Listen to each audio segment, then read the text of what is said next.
আমিরে জামাত বাংলাদেশ জামাত ইসলামীর আমির ডাক্তার শফিকুর রহমানকে আমরা জরুরি সিদ্ধান্ত নিতে আহ্বান জানাচ্ছি। নইলে এর পরিণতি খারাপ হবে, জামাতকে এর ফল ভোগ করতে হবে। এবং জামাত ইসলামী যে এখন ক্ষমতা আসার সম্ভাবনা তৈরি করেছে আল্লাহর রহমতে এবং সাধারণ কর্মী সমর্থক নেতৃবৃন্দের ত্যাগের বিনিময়ে, সেখানে ডাক্তার শফিকুর রহমানের এরকম কিছু একঘেয়েমি, ঘাটতারা এবং সিন্ডিকেটের কবলে পড়ে, ফাঁদে পড়ে পড়ে কিছু মাথা মোটা সিদ্ধান্তের ফলে সেই তুমুল সম্ভাবনা নস্যাৎ হয়ে যেতে পারে। এখনো ডাক্তার শফিকুর রহমানের কানে পানি যায়নি। এইটা জামাতের একটা দুর্বলতা, যে জামাতে জি হুজুর আছে কিন্তু সমালোচক নেই।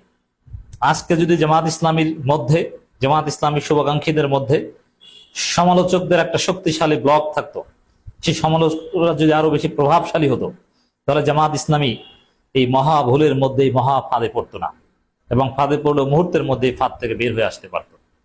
কিন্তু আমিরে জামাতের আশেপাশে যারা আছে বেশিরভাগই চাটুকার, বেশিরভাগই তেলবাজ, বেশিরভাগই সিন্ডিকেটের সদস্য। এখন থাক সিন্ডিকেটের সদস্য, কিন্তু সমালোচকরা শক্তিশালী থাকলে আমিরে জামাত এই ভুল করতেন না বারবার। আপনারা জানেন, একজন চরম বিতর্কিত ব্যক্তি, হাসিনার একজন লেসপেন্সার, হাসিনার একজন পাঁচাটা গোলাম, সে আমিরে জামাতের পররাষ্ট্র উপদেষ্টা। দিবালোকের না স্পষ্ট হয়েছে যে হাসিনার প্রোটোকলে ছিল, যার পিএইচডি সত্য কিনা তার কোনো প্রমাণ নেই, যিনি একজন ভুয়া প্রফেসর। ইন নো ওয়ে, কিছুতেই তিনি প্রফেসর না। একজন আনস্মার্ট লোক, একজন অদক্ষ লোক, সিন্ডিকেটকে ব্যবহার করে, আমিরে জামাতের আশেপাশের লোকজনকে ব্যবহার করে, আমিরে জামাতের সরলতাকে পুঁজি করে, তাকে ভুলভাল বুঝিয়ে তার পররাষ্ট্র উপদেষ্টা পদ বাগিয়ে নিয়েছে। তো দর্শক, এবং এদের ব্যাখ্যা কি, যে এই মাহমুদুল হাসান নাকি আবার নাকি ডক্টর, নামের সাথে লাগায় পিএইচডি। আল্লামা সাইদির ভাষায় বলতে পিএইচডি মানে পাড়া ছাগলের দড়ি। ওটা হচ্ছে ওই টাইপের ধর্ষণ মামলা জেল খাটা এক চরিত্রহীন, যাকে দেখলেই বোঝা যায়, আপনি এর দাড়ির স্টাইলে দেখবেন কোন জামাতের শুভাকাঙ্ক্ষীও ওই রকমের দাড়ি রাখে না। স্রেফ বাটপার। সবকিছু যখন ডিসক্লোজ হয়েছে, সামনে এসেছে, এবং ওই লোক ছবি টবি সব ডিলিট করেছে, কিন্তু সবকিছু সামনে এসেছে, ফাঁস হয়েছে। হ্যাঁ, যখন সমালোচনা এসেছে, আর টাকার বিনিময়ে ভাড়া করে কাউকে রাখলো, যোগ্য কাউকে রাখতে হবে, এরকম আনস্মার্ট অযোগ্য কাউকে রাখবে কেন?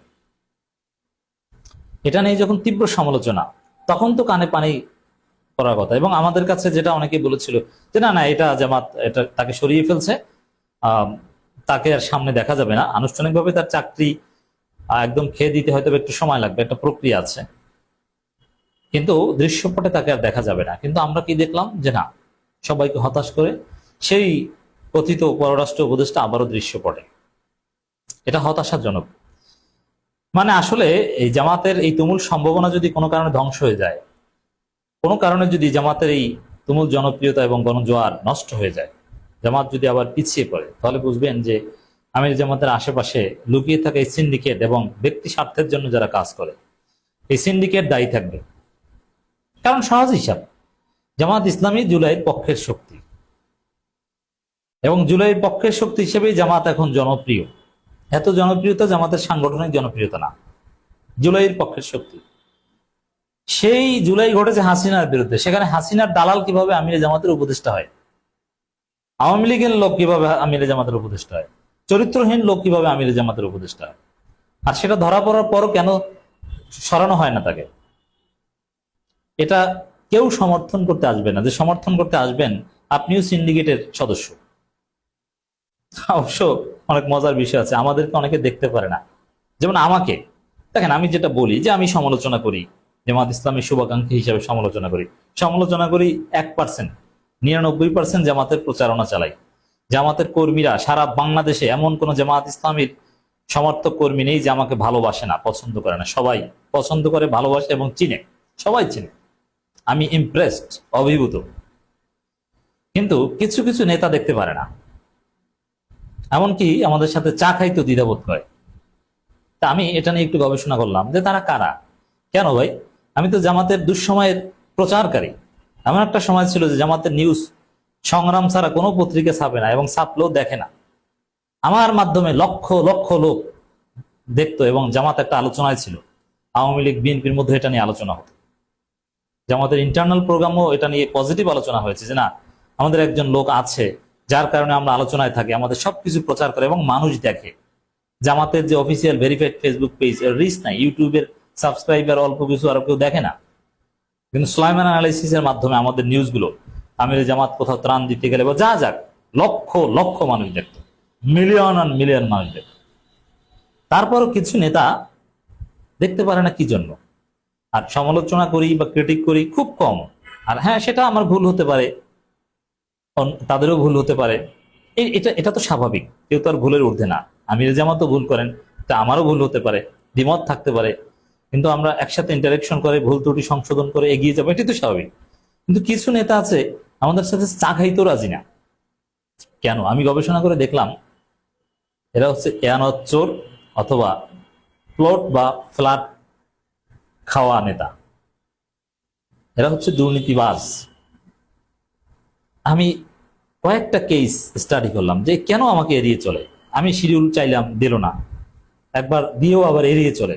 আমি দেখলাম যে প্লট চোর, এ আর এক বাটপাড়ার কাছ থেকে প্লট নিয়ে তাকে নেতা বানিয়েছে, তাকে থানা আমির বিভিন্ন পদ টদ দেয় এবং তার কাছ থেকে অবৈধ সুবিধা নিয়ে সে ফ্ল্যাটের মালিক হয়েছে, অথচ তার বেতন 22,000 টাকা এবং ছেলে মেয়েরাও প্রতিষ্ঠিত না, সে ফ্ল্যাটে থাকে, সে 30 লাখ টাকা মেরে খায়। মানে এই টাইপের যে বাটপার আছে এরা দেখতে পারে না। আর হ্যাঁ, আর অনেকে দ্বিমত তো ভাই যে কারোর সাথে থাকতে পারে, দ্বিমত তো আমার সাথেই আমার আছে, আমার 5 মাস আগের বক্তব্যের সাথে এখনকার বক্তব্যের দ্বিমত আছে, কিন্তু দেখতে পারে না। শত্রু মনে করে কারা? ওই এয়ানাত চোর এবং এয়ানাত চোরের অনুসারীরা। এটা আমার এক্সপেরিমেন্ট। হোয়াট এভার, জামাতের সমালোচক নাই, এই জন্য জামাত আজকে এই কঠিন পরিস্থিতিতে পড়ছে, ঝুঁকির মধ্যে আছে। আমরা কয়েকজনের সমালোচনা করেছি, কিন্তু সমালোচক ব্লকটা যদি আরো শক্তিশালী থাকতো, আরো হাই প্রোফাইল থাকতো, আরো হেভিওয়েট থাকতো এবং কয়েকজন মুরব্বী যদি থাকতো আমাদের সাথে, সাবেক সচিব, সাবেক সেনাপ্রধান, এই টাইপের কিছু লোক যদি গার্ডিয়ান সুলভ রোল প্লে করতো, প্রবীণ আলেম ডাক্তার শফিকুর রহমানকে ফোন দিয়ে যদি ধমক দিতে পারতো যে শফিক তুমি এই মুহূর্তে ওকে সরাও, আমি জেনে শুনে বলছি, এবার পার হাসিনা আল্লাহ স্পেন্সার, তাহলে এই ধ্বংসের হাত থেকে জামাত বাঁচতে পারত। এটা নাই এই সময়। কিন্তু বড় বড় যারা সিনিয়র এরাও চাটুকারিতে করে, কারণ এদেরও স্বার্থ আছে। এই জন্য নিঃস্বার্থ, সমালোচকদের কোনো স্বার্থ থাকে না, কারণ সমালোচনা করলে তাকে কেউ পদ পদবি দিবে না এবং তাকে উপরে দেখলে বুকে জড়িয়ে ধরলো তাকে এড়িয়ে চলবে। এই জন্য সমালোচক যারা হবেন তাদেরকে হতে হবে নিঃস্বার্থ। এখন আমিরে জামাত ডাক্তার শফিকুর রহমানের সঙ্গে সুইজারল্যান্ডের মান্যবর রাষ্ট্রদূতের সৌজন্য সাক্ষাৎ হয়েছে, ঠিক আছে, এটা ভালো। কিন্তু এই লোকের সাথে আমরা দেখতে পাচ্ছি এবং জামাতের যে প্রেস রিলিজ সেখানেও স্পষ্টভাবে জামাতের উপস্থিতিদের যে তালিকা দেওয়া হয়েছে, এখানে political economic and press officer mister Khalid Chowdhury আমিরে জামাতের সঙ্গে উপস্থিত ছিলেন বাংলাদেশ জামাত ইসলামীর সহকারী সেক্রেটারি জেনারেল, কেন্দ্রীয় প্রচার ও মিডিয়া সেক্রেটারি এহসান ওয়াহাব জুবায়ের, কেন্দ্রীয় নির্বাহী পরিষদ সদস্য জনাব মোবারক হোসেন, আমিরে জামাতের পররাষ্ট্র বিষয়ক উপদেষ্টা প্রফেসর ডক্টর মাহমুদুল হাসান। মানে এই যে ভুয়া প্রফেসর, ভুয়া ডক্টর, এটাও সংশোধন করেনি। মানে আসলেই একটা ফাঁদে পড়েছেন। এই বিশেষ সার্কেল থেকে আমিরে জামাত এখনো বের হতে পারেনি। আমরা আহ্বান জানাই এই লোককে দৃশ্যপটের বাইরে পাঠিয়ে দেওয়া জরুরি, নইলে আগামী নির্বাচনে এই এক ঘটনার জন্য বিএনপি জামাতের বড় ক্ষতি করে ফেলবে, সুযোগ পাবে।